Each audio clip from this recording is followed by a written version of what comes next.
Hi friends, ఈ రోజు video మేము మచేనమ్మ అమ్మవారి టెంపుల్ కి వెళ్ళాము. ఈ దేవత గురించి చెప్పాలంటే 400 సంవత్సరాల క్రితం ఈ దేవత వెలిసింది. ఈ అమ్మవారు పెద్దమల్ల గ్రామ ఆడబడి. ఈ అమ్మవారు గోదావరి ఒడ్డునే వెలిసింది. గ్రామస్తులు చూసి గ్రామంలో అమ్మవారికి గుడి నిర్మించాలనుకున్నారు. అమ్మవారు కలలో కనిపించి అక్కడే గుడి నిర్మాణం చేసి తాటాకు శిఖరం ఏమనగా గ్రామస్తులందరూ అక్కడే గుడి నిర్మాణం చేశారు. దీని ఫుల్ వీడియో మన ఛానల్లో పెట్టాను. ఇక్కడ సండే మాత్రం చాలా రష్ గా ఉంటది.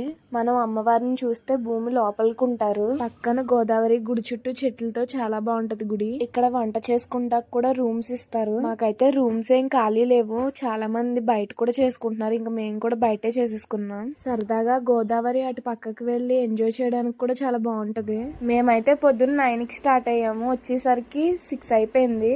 మచేనమ్మ అమ్మవారి టెంపుల్ కి మీరు ఎప్పుడైనా వెళ్తే కామెంట్ చేయండి. మా వీడియో నచ్చితే ప్లీజ్ లైక్ చేసి సబ్స్క్రైబ్ చేసుకోండి.